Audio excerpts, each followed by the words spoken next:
In this blog post, Kindred Soul dives into the nature of fame, creativity, and digital existence, pondering the allure and fleeting nature of recognition in a world where everyone can leave their mark, yet few are truly remembered.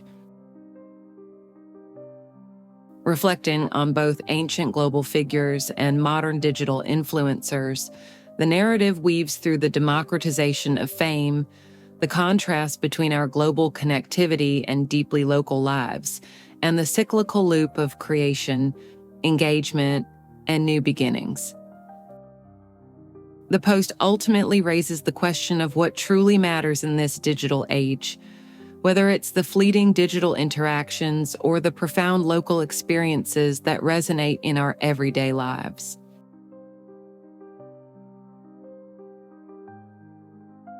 The limelight is yours, Mr.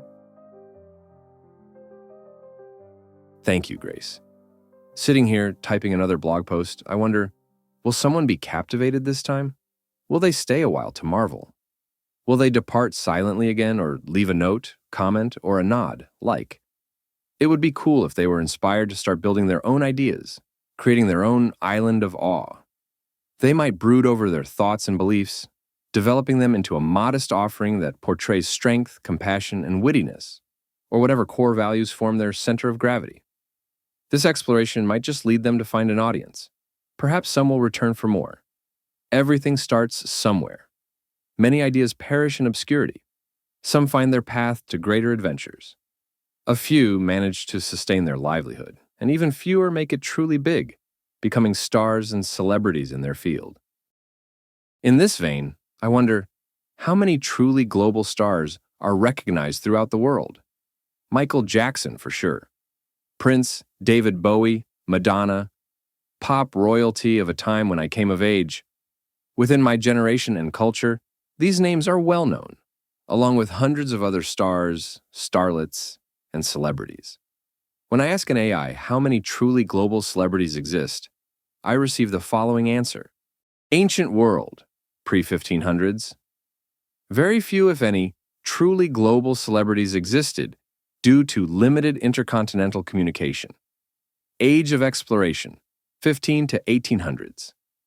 A handful of explorers, monarchs, and religious figures achieved widespread recognition. Modern era, 1800s to the present. With the advent of mass media, global celebrities became more common, particularly in the 20th and 21st centuries. Considering specifically the pre-1500s, the following top 20 figures made it into our history books. To name a few: Buddha, circa 5th to 4th century before Common Era. Founder of Buddhism, whose teachings and image spread across Asia, making him one of the first truly global religious spiritual figures. Cleopatra VII, year 69 to 30 before Common Era. Last active ruler of the Ptolemaic Kingdom of Egypt, known for her intelligence, political acumen, and relationships with Julius Caesar and Mark Antony. Genghis Khan, circa 1162 to 1227 Common Era. Mongol emperor, whose vast conquests made him a figure of both fear and fascination across Eurasia, synonymous with power and might. This list could, of course, be extended to include all the Greek scribes, Egyptian pharaohs, Roman conquerors, Chinese rulers and dynasties, Indian maharajas, and so on. However, the list above captures some of the earliest and most influential figures whose fame, achievements, or teachings had a profound impact across large parts of the world, reflecting their status as early global celebrities. As for a grand total of celebrities ever walking this planet, even if just as a rough estimate, here are the AI's responses. ChatGPT. Individuals who could be considered celebrities across all of human history might fall in the range of 10,000 to 50,000. Claude AI. From the earliest hominids to the present day, the number is likely in the range of 10,000 to 100,000. Perplexity.ai. The total number of celebrities who have ever lived is likely in the range of 10,000 to 50,000. Compare this to the average estimate of these three AIs on how many humans ever lived. Approximately 117 billion human souls. The ratio of being famous has shifted, especially in recent times. See the following table. While in ancient times past, the ratio may have been 1 to 6 million. Nowadays, 1 in 500,000 Earthlings, or even lower, could be considered famous, totaling to perhaps 10 to 15,000 contemporary stars on Earth, a planetary Milky Way of awe-inspiring talent. The trend is clear. Fame is being democratized and is a generational phenomenon. The name Fred Astaire needs no further explanation for anyone aged 50 plus in the Western world. Yet, his fame fizzles year by year, as so many names have fizzled into footnotes in our history books. With a growing world population, a name's potential for fame increases. For example, the popularity of Mr. Beast among the current up-and-coming generation easily compares to those old Hollywood stars from the black and white TV era. Consider a guy like the one from the YouTube channel Fearless and Far. Do you know him? Even if 10 million of us recognize this guy from watching his uploads, that means, on average, there are about 800 people around me who have never heard of this amazing individual. He captures some of the most profound insights into other cultures, truly embracing the current diversity and active existence, and he celebrates the vast human potential in all its beautiful forms. Those 800 people around me who are unaware of this source of awe likely know 799 famous individuals who make them marvel, yet whom I have never heard of.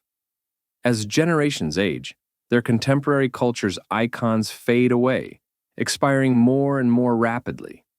The pop royalty of my teenage years was synonymous with royalty in medieval times. Back then, ruling families were sometimes known for centuries, entrenching their power through decrees, rules, and laws. Their actions, interests, and prominence became the focus for many of their contemporaries, but certainly not for everyone. This engagement level is akin to how we entangle our lives with current celebrities.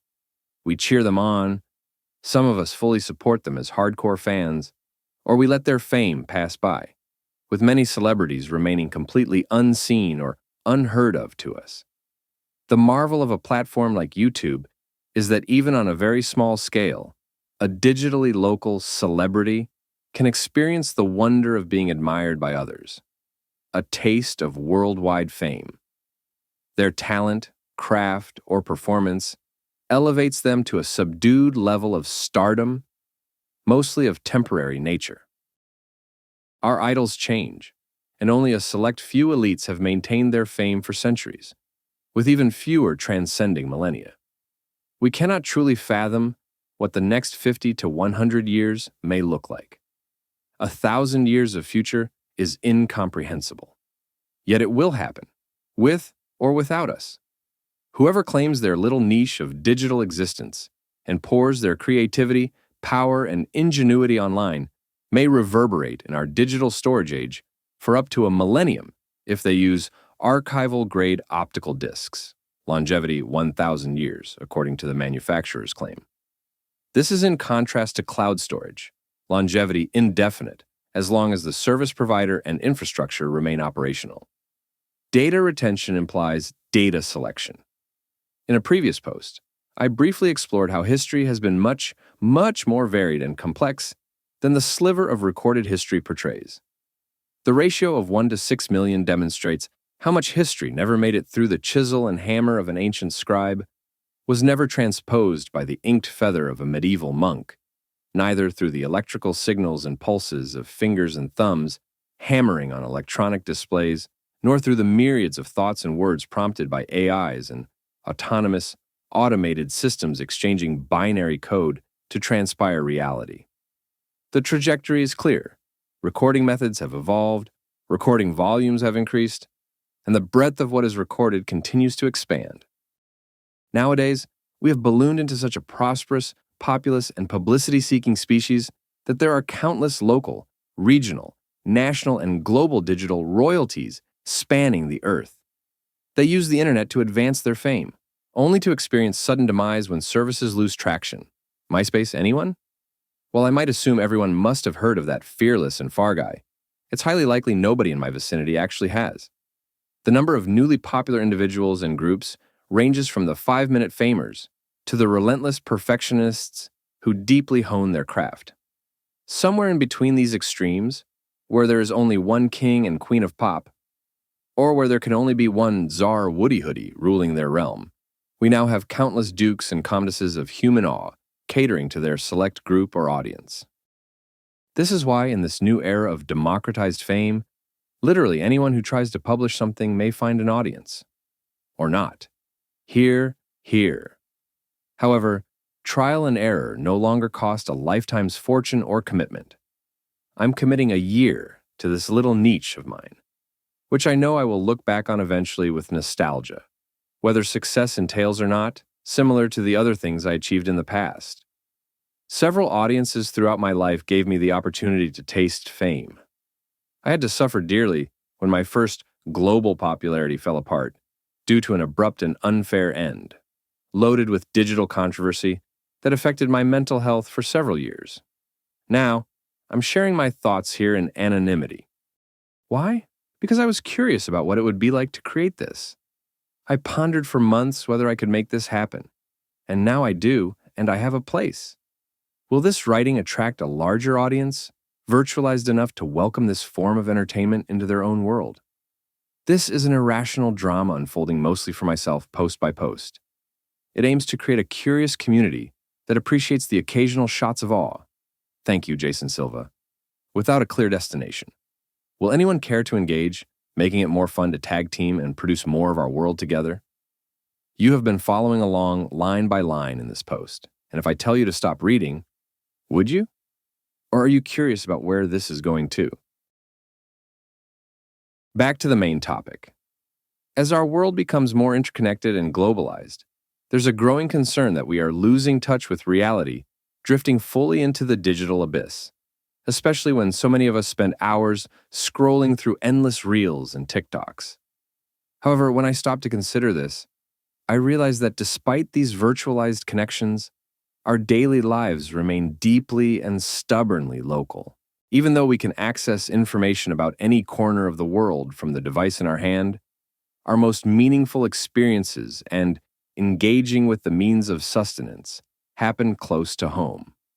We live in distinct neighborhoods, bumping into the same barista who knows our coffee order by heart or waving to the neighbor as we walk the dog.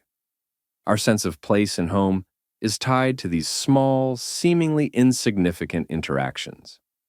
We shop at local markets, visit parks and recreational facilities, and form routines that revolve around the familiarity of the streets we walk or drive on every day.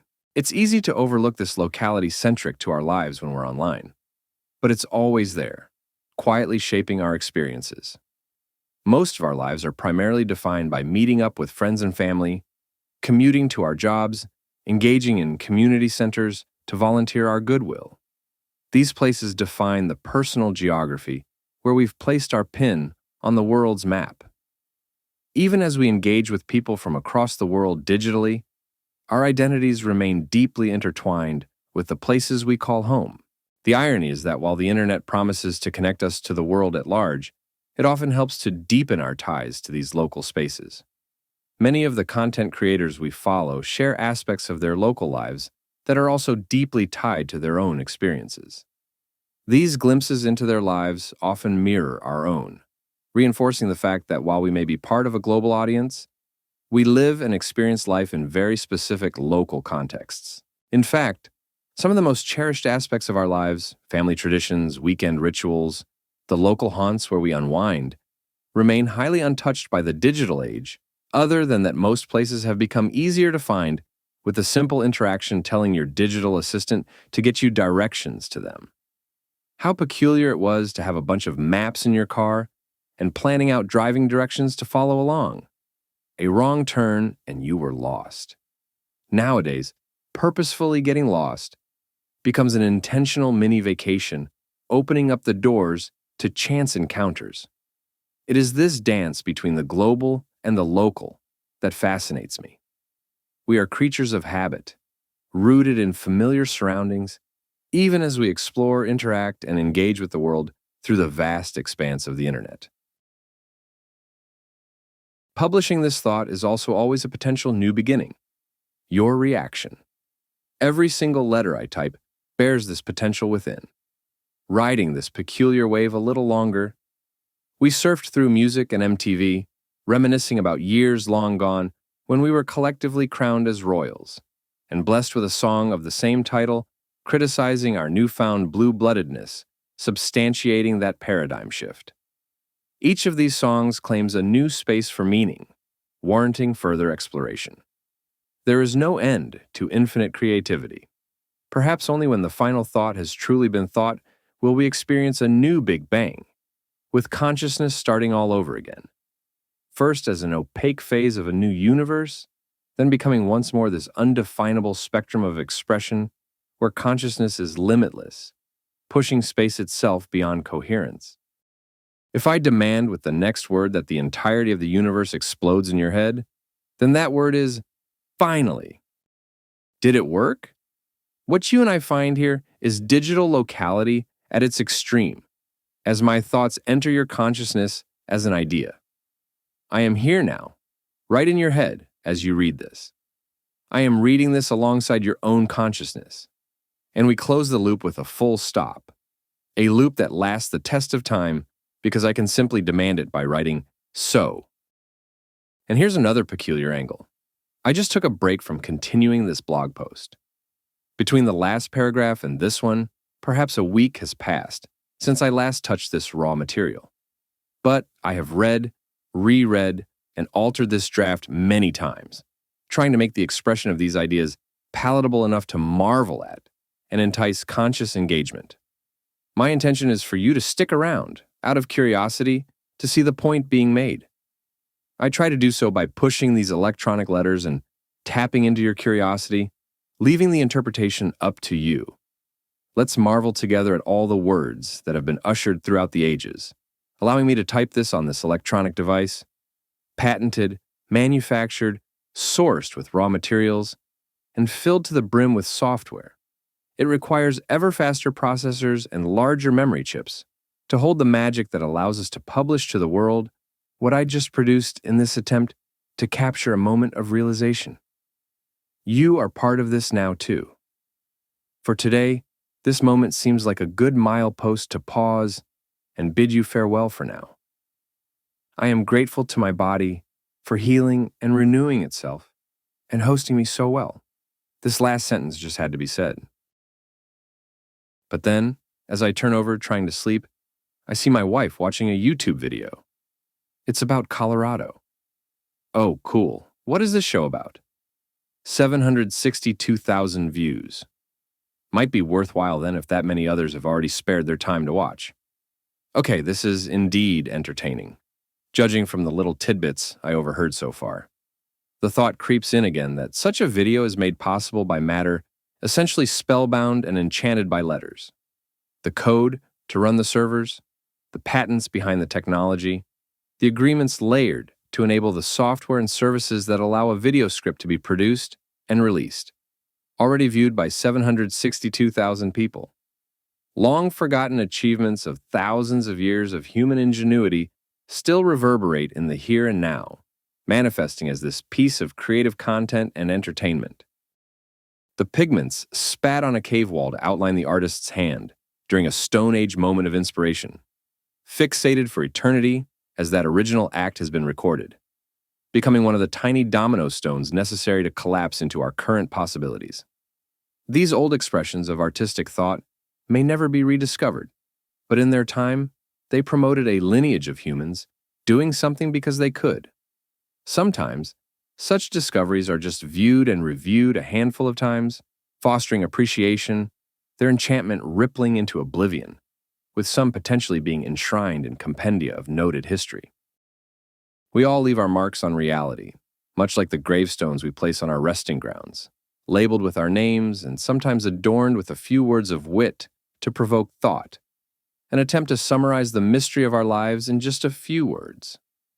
This is the final obituary of when we walk the earth.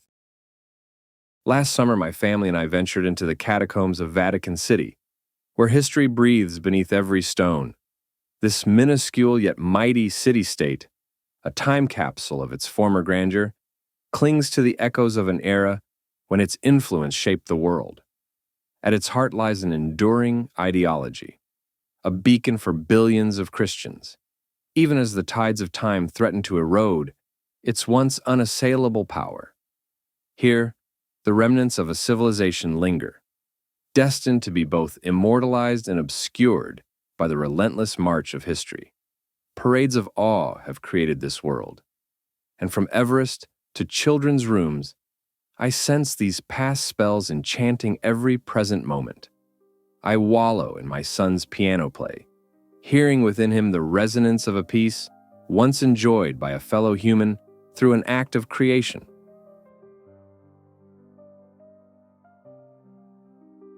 Simply through a music sheet's notation, we both share a moment of that canned emotion, whose original bearer is now long gone, brought to life once again through my son's fingers, massaging the piano to coax out a facet of the potential amazement resting within.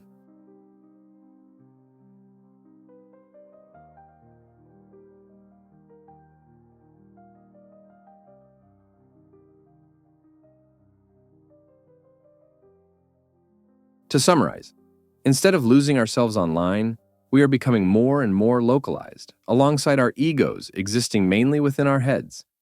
We work from home. We manage our homes and solve problems with a simple gesture, a finger or hand movement. By interacting with smart devices that automate our lives, we use shortwave Bluetooth networks to connect to all sorts of objects around us. Can I open the door at home via the internet? Yes, I can, simply with my thumbprint.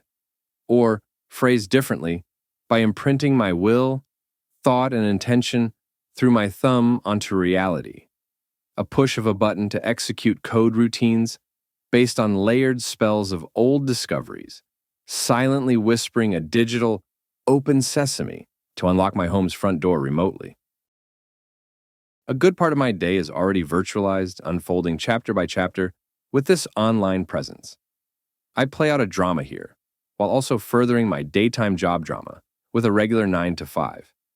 An 8-hour workday commitment sacrifices a significant portion of my waking moments so I can sleep, eat, take care of my family and myself, and develop my professional skill set to make more money and increase my exploitable worth. How competent I appear to my colleagues in these online interactions depends heavily on their perception of my performance. Do I still play my role well enough to pass by? Writing a few meaningful emails each day to manage away problems or resolve critical situations allows me to convince those around me that what I do still makes a tangible difference. In turn, I convince them that they are adults, and we do not need to play the old game of manager and direct report, where I would closely monitor and try to find fault in their work as a critical observer and overseer.